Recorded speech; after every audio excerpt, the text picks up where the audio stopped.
Samantala, ginunita ang alaala ng mga tinaguriang bayaning lumaban sa martial law. Nagtipon-tipon kahapon sa bantayog ng mga bayani sa Quezon City ang kanilang mga kaanak para mag-alay ng mga bulaklak at kandila.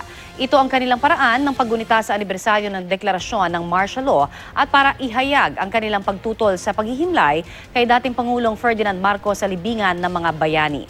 Umaasa sila na pipigilan ng Korte Suprema ang paglilipat ng mga labi ni Marcos mula sa musoleo nito sa Ilocos Norte.